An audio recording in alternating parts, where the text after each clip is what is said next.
नमस्कार दोस्तों, आप सभी का स्वागत है एक बार फिर से अपने चैनल भक्ति की शक्ति में। तो दोस्तों, आज हम सुनते हैं माता संतोषी की व्रत कथा को। यदि आप शुक्रवार का व्रत करते हैं तो शुक्रवार की व्रत कथा आपको अवश्य सुननी या पढ़नी चाहिए। ऐसा करने से माता की पूजा अर्चना संपूर्ण होती है। आइए शुरू करते हैं माता संतोषी व्रत कथा को। एक गांव में एक बुढ़िया रहती थी जिसके 7 बेटे थे। 6 बेटे कमाने वाले थे और एक बेटा निकम्मा था। बुढ़िया माँ 6 पुत्रों का झूठा 7वें पुत्र को दे देती। 7वां पुत्र एक दिन अपनी पत्नी से बोला, देखो मेरी माता का मुझ पर कितना प्रेम है। वह बोली, क्यों नहीं, सबका झूठा बचा हुआ तुमको खिलाती हैं। वह बोला, जब तक आंखों से ना देखें मान नहीं सकता। पत्नी ने हंसकर कहा, देख लोगे तो तब मानोगे। कुछ दिन बाद एक बड़ा त्योहार आया। घर में 7 प्रकार के भोजन और चूरमा के लड्डू बने। वह पत्नी की बात को जांचने के लिए सिर दर्द का बहाना बनाकर पतला कपड़ा सिर पर ओढ़कर रसोई में जाकर सो गया और कपड़े में से सब देखता रहा। 6 भाई भोजन करने आए। उसने देखा माँ ने उनके लिए सुंदर सुंदर आसन बिछाए, 7 प्रकार की रसोई परोसी और आग्रह कर करके उन्हें भोजन कराती रही। वह देखता रहा। 6 भाई भोजन करके उठ गए। तब माँ ने उनकी 5 थालियों में से लड्डुओं के टुकड़ों को उठाया और एक लड्डू बनाया। झूठन साफ कर माँ ने उसे पुकारा, उठ बेटा उठ, तेरे भाइयों ने भोजन कर लिया, तू भी उठकर भोजन कर ले। उसने कहा, माँ मुझे भोजन नहीं करना, मैं परदेश जा रहा हूँ। माता ने कहा, कल जाना हो तो आज ही जा। वह बोला, हाँ हाँ जा रहा हूँ। यह कहकर वह घर से निकल गया। चलते समय उसे पत्नी की याद आई। वह गौशाला में कंडे थाप रही थी। वहां जाकर वह बोला, मेरे पास तो कुछ नहीं है, यह अंगूठी है सो ले ले और अपनी कोई निशानी मुझे दे दो। वह बोली, मेरे पास क्या है, यह गोबर भरा हाथ है। यह कहकर पत्नी ने उसकी पीठ पर गोबर के हाथ की थाप मार दी। वह चल दिया। चलते चलते दूर देश में पहुंचा। वहां एक साहूकार की दुकान थी। वहां जाकर बोला, सेठ जी मुझे नौकरी पर रख लो। साहूकार को नौकर की सख्त जरूरत थी। साहूकार ने कहा, काम देखकर तनख्वाह मिलेगी। उसने कहा, सेठ जी जैसा आप ठीक समझे। उसे साहूकार के यहाँ नौकरी मिल गई। वह वहाँ दिन रात काम करने लगा। कुछ दिन में दुकान का लेन देन, हिसाब किताब, ग्राहकों को माल बेचना, सारा काम करने लगा। साहूकार के 7-8 नौकर थे। वे सब चक्कर खाने लगे, लेकिन उसने अपनी लगन, परिश्रम और ईमानदारी से सभी को पीछे छोड़ दिया। उसने अपने किए का फल मिला। सेठ भी उसके काम को देखकर बहुत प्रसन्न था और 3 महीने में ही उसके मुनाफे में साझेदार बना लिया। परिश्रम करते करते 12 वर्ष में ही वह नगर का नामी सेठ बन गया और सेठ अपना सारा कारोबार उस पर छोड़कर बाहर चला गया। इधर उसकी पत्नी पर क्या बीती वह सुने। सास ससुर उसे दुख देने लगे। गृहस्थी का काम करवाकर उसे लकड़ी लेने जंगल में भेजते। इस बीच घर की रोटियों के आटे से जो भूसी निकलती उसकी रोटी बनाकर रख दी जाती और फूटे नारियल की नरेली में पानी दिया जाता। इस तरह दिन बीतते रहे। एक दिन वह जब जंगल में लकड़ी लेने जा रही थी तब उसे रास्ते में बहुत सी स्त्रियां संतोषी माता का व्रत करती दिखाई दी। यह वहां खड़ी होकर पूछने लगी, बहनों यह तुम किस देवता का व्रत करती हो और इसको करने से क्या फल मिलता है? इस व्रत के करने की क्या विधि है?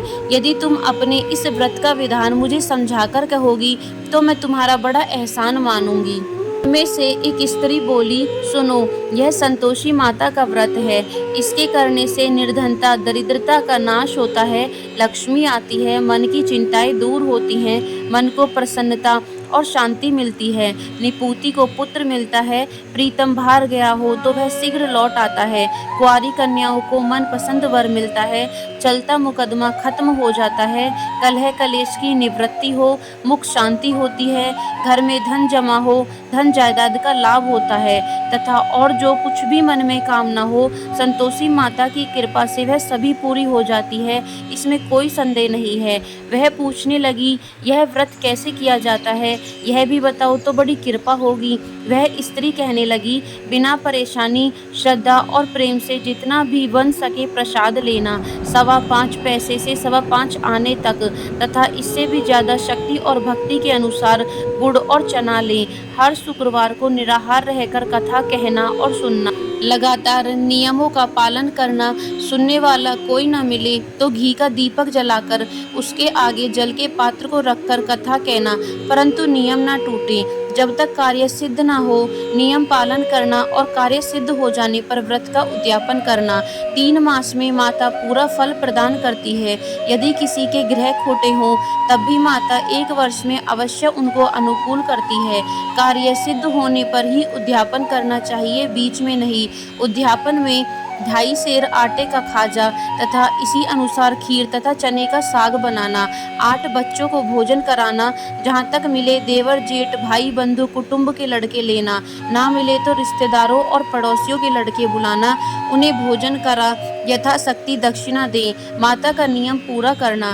ध्यान रखना इस दिन घर में कोई खटाई ना खाए। यह सुन वह वहाँ से चल दी। रास्ते में लकड़ी के बोझ को बेच दिया और उन पैसों में गुड़ चना ले माता के व्रत की तैयारी कर आगे चली। रास्ते में संतोषी माता के मंदिर में जा माता के चरणों में लौटने लगी। विनती करने लगी, माँ मैं दीन हूँ, निपट मूर्ख हूँ, व्रत के कोई नियम नहीं जानती, मैं बहुत दुखी हूँ। हे माता मेरा दुख दूर कर, मैं तेरी शरण में हूँ। माता को दया आई। एक शुक्रवार बीता कि दूसरे शुक्रवार को ही उसके पति का पत्र आया और तीसरे शुक्रवार को उसका भेजा हुआ पैसा आ पहुँचा। यह देखकर जेठानी मुँह सिकोड़ने लगी। इतने दिनों बाद इतना पैसा आया, इसमें क्या बड़ाई है। लड़के ताने देने लगे। काकी के पास अब पत्र आने लगे, रुपया आने लगा। अब तो काकी की खातिर बढ़ेगी, अब तो काकी बुलाने से भी नहीं बोलेगी। बेचारी सरलता से कहती, भैया पत्र आए रुपया आए तो हम सबके लिए अच्छा है। ऐसा कहकर आंखों में आंसू भरकर संतोषी माता के मंदिर में चली गई। मातेश्वरी के चरणों में गिरकर वहां रोने लगी। माँ मैंने तुमसे पैसा नहीं मांगा, मुझे पैसे से क्या काम, मुझे तो अपने सुहाग से काम है। मैं तो अपने स्वामी के दर्शन और सेवा मांगती हूँ। तब माता ने प्रसन्न होकर कहा, जा बेटा तेरा स्वामी जल्दी ही आएगा। यह सुन खुशी से बावली हो वह घर आकर काम करने लगी। संतोषी माँ विचार करने लगी, इस भोली पुत्री से मैंने कह तो दिया कि तेरा पति शीघ्र आएगा, पर आएगा कहाँ से। वह तो इसे स्वप्न में भी याद नहीं करता, उसे इसकी याद दिलाने तो मुझे ही जाना पड़ेगा। संतोषी माता ने उस बुढ़िया के बेटे को स्वप्न में समझाया, पुत्र तेरी घरवाली कष्ट उठा रही है। वह बोला, हाँ माता यह तो मुझे भी मालूम है, परंतु मैं क्या करूँ, वहाँ कैसे जाऊँ। परदेश की बात है, लेन देन का सारा हिसाब किताब है, कोई जाने का रास्ता नजर नहीं आता। आप ही कोई राह दिखाएं कि मैं वहाँ कैसे जाऊँ। माँ कहने लगी, सवेरे नहा धोकर संतोषी माता का नाम ले, घी का दीपक जला, दंडवत कर और दुकान पर जा बैठना। देखते देखते तेरा लेन देन सब चुक जाएगा, जमा माल बिक जाएगा, सांझ होते होते धन का ढेर लग जाएगा। वह अगले दिन सुबह बहुत जल्दी उठा। उसने अपने मित्र बंधुओं परिचितों से स्वप्न में माता द्वारा कही गई बात कह सुनाई। वे सब उसकी बात सुनकर उसकी खिल्ली उड़ाने लगे। वे कहने लगे कि कहीं कभी सपने की बात भी सच होती है। एक बूढ़ा व्यक्ति बहुत समझदार था। वह बोला, देखो भाई मेरी बात मानो, इस तरह सच या झूठ कहने के बदले देवता ने जैसा कहा है वैसा ही करना, तेरा क्या जाता है। बूढ़े की बात मानकर नहा धोकर उसने संतोषी माता को प्रणाम किया, फिर घी का दीपक जलाकर दुकान पर जा बैठा।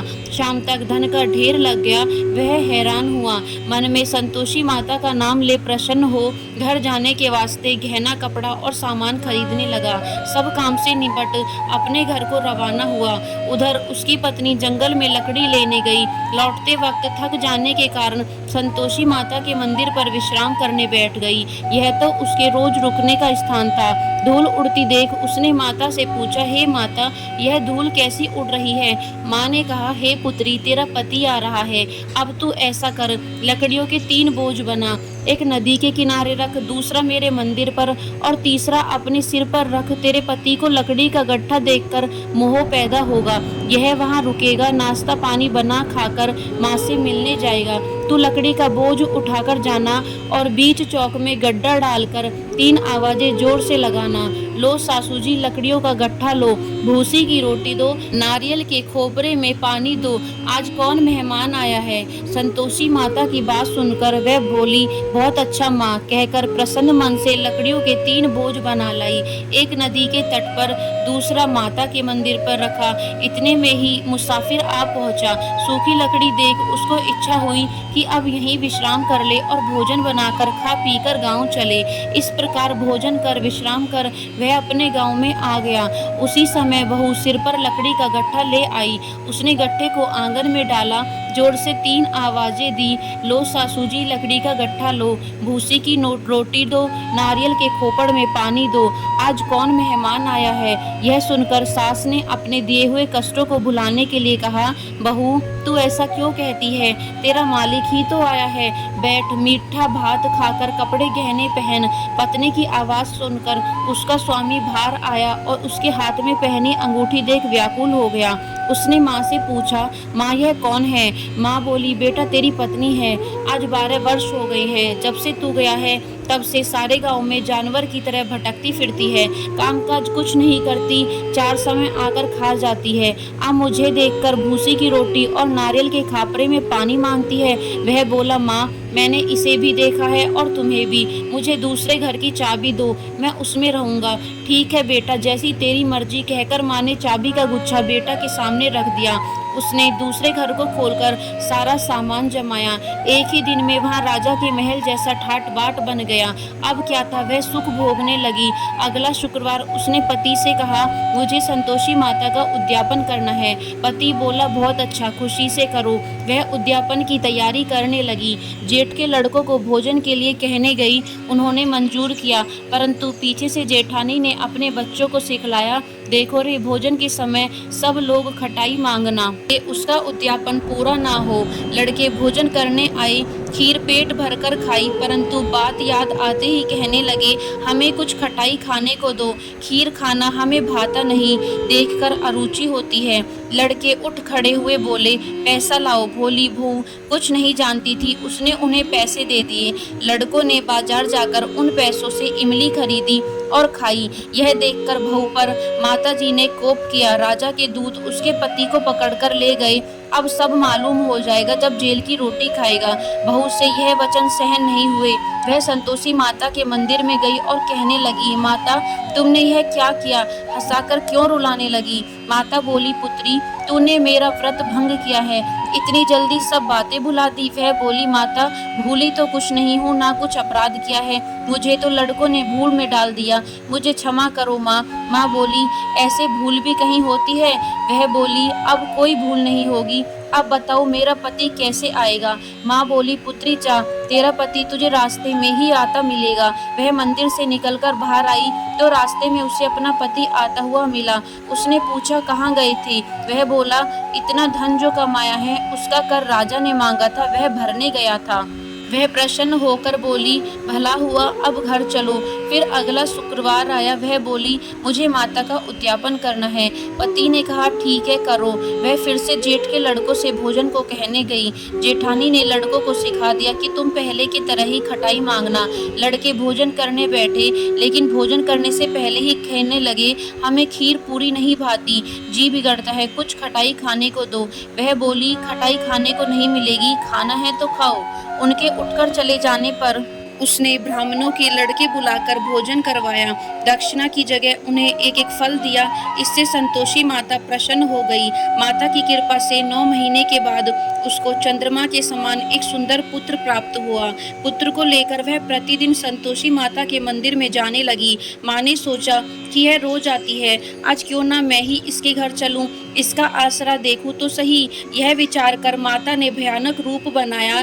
गुड़ और चने से सना मुख, ऊपर से मूंड के समान होठ, उस पर मक्खियां भिनभिना रही थी। दहलीज पर पैर रखते ही उसकी सास चिल्लाई, देखो रे, कोई चुड़ैल डाकिन चली आ रही है, आओ लड़को इसे भगाओ, नहीं तो सबको खा जाएगी। बहू रोशनदान से सब देख रही थी। वहीं प्रसन्न हो उठी आज मेरी माता मेरे घर आई है। यह कहकर दूध पीते बच्चे को गोद से उतार दिया। इस पर उसकी सास क्रोध में भरकर बोली, अरे रांड, इसे देखकर कैसी उतावली हुई है जो बच्चे को पटक दिया। इतने में माँ के प्रताप से जहाँ देखो वहाँ लड़के ही लड़के नजर आने लगे। यह बोली, माँ जी, मैं जिनका व्रत करती हूँ यह वही संतोषी माता है। इतना कह उसने झट से घर के सारे किवाड़ खोल दिए। सबने माता के चरण पकड़ लिए और विनती कर कहने लगे, हे माता, हम मूर्ख हैं, अज्ञानी हैं, तुम्हारे व्रत की विधि हम नहीं जानते। तुम्हारा व्रत भंग कर हमने बड़ा अपराध किया है। हे माता, आप हमारे अपराधों को क्षमा करो। इस प्रकार बार बार कहने पर संतोषी माता प्रसन्न हुई। इसके बाद उसकी सास कहने लगी, हे संतोषी माता, आपने बहू को जैसा फल दिया है वैसा सबको देना। जो यह कथा सुने या पढ़े उसके सभी मनोरथ पूर्ण हो। तो दोस्तों, यह थी संतोषी माता के व्रत की कथा। यदि वीडियो आपको पसंद आई हो तो चैनल को सब्सक्राइब करना बिल्कुल ना भूलें और वीडियो को लाइक एंड शेयर जरूर करें। संतोषी माता की जय हो।